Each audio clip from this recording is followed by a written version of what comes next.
আছেন? আশা করি আপনারা সবাই ভালো আছেন এবং সবাই ভালো থাকেন, এইটাই কামনা করি। যে যেখান থেকে আমার ভিডিও দেখছেন সকলের জন্য সব সময়ের জন্য শুভকামনা, দোয়া ও ভালোবাসা।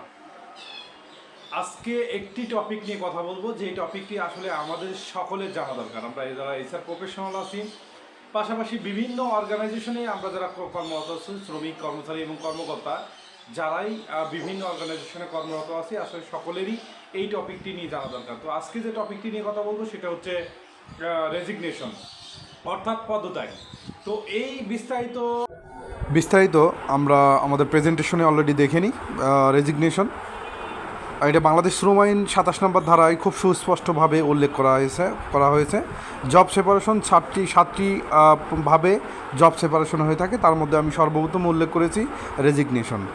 তো রেজিগনেশন বলতে যে প্রক্রিয়ার মাধ্যমে একজন যথাযথ কর্তৃপক্ষকে জানিয়ে একজন শ্রমিক, কর্মচারী এবং কর্মকর্তা সেই প্রতিষ্ঠানের সাথে সমস্ত সম্পর্ক ছিন্ন করে, সেই প্রক্রিয়াকে পদত্যাগ বলে। পদত্যাগ করার ক্ষেত্রে যখন আপনি পদত্যাগপত্র কোনো প্রতিষ্ঠানে জমা দিবেন, তখন মানব সম্পদ বিভাগ 3 ক্যাটাগরিতে বিভক্ত করে থাকে। যাদের চাকরি বয়স 5 বছরের কম, এবং যাদের চাকরি বয়স 5 বছরের বেশি কিন্তু 10 বছর কম, এবং যাদের চাকরি বয়স 10 বছর কিন্তু 10 বছরের কম, এই 3টি ক্যাটাগরিতে বিভক্ত করে থাকে। তো আমরা এখন দেখব যে যাদের চাকরি বয়স 5 বছরের কম তাদের ক্ষেত্রে কোম্পানি কি প্রদান করবে। সর্বপ্রথম কথা হচ্ছে গিয়ে, যদি কোনো স্থায়ী শ্রমিক হয় তাহলে 60 দিনের নোটিশ দিতে হবে। যদি কোনো অস্থায়ী শ্রমিক হয়ে থাকে তাহলে তাকে 30 দিনের নোটিশ দিতে হবে, এবং দৈনিক ও সাপ্তাহিক ভিত্তিতে যে কোনো শ্রমিক থাকে তাহলে 24 দিনে তাকে নোটিশ দিতে হবে। যদি নোটিশ না দেয় সেক্ষেত্রে কোম্পানি কিন্তু এই নোটিশের পরিবর্তে টাকা কর্তন করতে পারে। কোম্পানি তাকে কি প্রদান করবে? যাদের চাকরি বয়স 5 বছরের কম তাদের সমস্ত বকেয়া মজুরি তাকে প্রদান করবে, যদি কোনো বকেয়া মজুরি তাকে প্রদান করবে। ছুটি বন্ধ, অভক্ষিত ক্ষতিপূরণমূলক ছুটি অথবা ওভারটাইম যদি প্রদেয় থাকে সেগুলো কোম্পানি প্রদান করবে, এবং নিয়োগের শর্ত মোতাবেক আর কোনো যদি বকেয়া থাকে সেটাও প্রদান করবে। এবং অভক্ষিত অর্জিত ছুটির টাকা, যদি আর্নলিভ যদি থেকে থাকে, আর্নলিভের যদি পাওনা থাকে শ্রমিক, তাকে ফাইনাল সেটেলমেন্টের মাধ্যমে আর্নলিভের টাকাও প্রদান করবে। এটা হচ্ছে মূলত যাদের চাকরি বয়স 5 বছরের কম তাদের ক্ষেত্রে।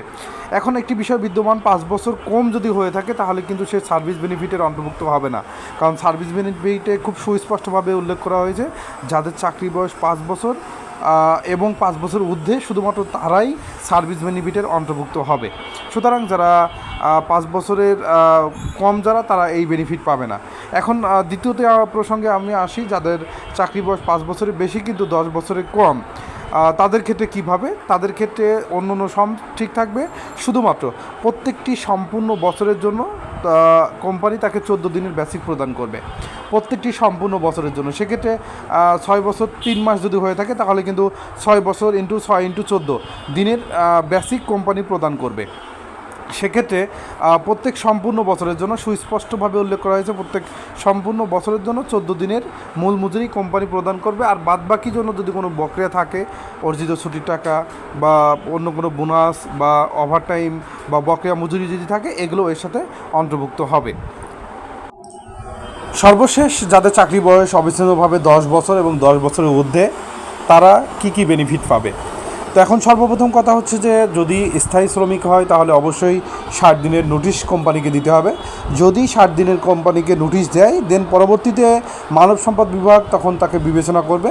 যদি তার কোনো বকেয়া মজুরি থাকে তাহলে বকেয়া মজুরি তাকে সেই বকেয়া মজুরি প্রদান করবে। বকেয়া মজুরির পাশাপাশি ছুটি বন্ধ, অভক্ষিত ক্ষতিপূরণমূলক ছুটি অথবা অধিকার কর্মের ওভারটাইম এর জন্য প্রদেয় কোনো বকেয়া বা পারিশ্রমিক যদি থাকে সেটাও কোম্পানি প্রদান করবে। এছাড়া নিয়োগের শর্ত মোতাবেক যদি আর কোনো বোনাস বা পারিশ্রমিক থেকে থাকে সেটা কোম্পানি প্রদান করবে। পাশাপাশি অভক্ষিত অর্জিত ছুটির টাকা, যেটাকে বলা হয় আর্নলিভ যদি তার ব্যালেন্সে জমা হয়ে থাকে তাহলে অবশ্যই সেটা ক্যালকুলেশনে ফাইনাল সেটেলমেন্টের মধ্যে উল্লেখ করে কোম্পানি প্রদান করবে। এছাড়া প্রত্যেক সম্পূর্ণ বছরের জন্য 30 দিনের মজুরি প্রদান করবে। তার চাকরি বয়স যেহেতু 10 বছর এবং 10 বছরের ঊর্ধ্বে, সেহেতু কোম্পানি তার প্রত্যেক সম্পূর্ণ বছরের জন্য 30 দিনের মজুরি প্রদান করবে। যদি তার চাকরি বয়স 12 বছর 3 মাস হয়ে থাকে তাহলে যেহেতু সম্পূর্ণ বছরের কথা বলা হয়েছে, সেক্ষেত্রে 12 ইন্টু 30 এই বেসিকটা কোম্পানি প্রদান করবে। আর বাদবাকি সব কিছু ঠিক আছে। এইভাবেই মূলত যারা রেজিগনেশন লেটার জমা দেয় তখন একটি প্রতিষ্ঠান চূড়ান্ত নিষ্পত্তি করে, ফাইনাল সেটেলমেন্টের মাধ্যমে চূড়ান্ত নিষ্পত্তিকরণ করে তাকে বিল প্রদান করে থাকে।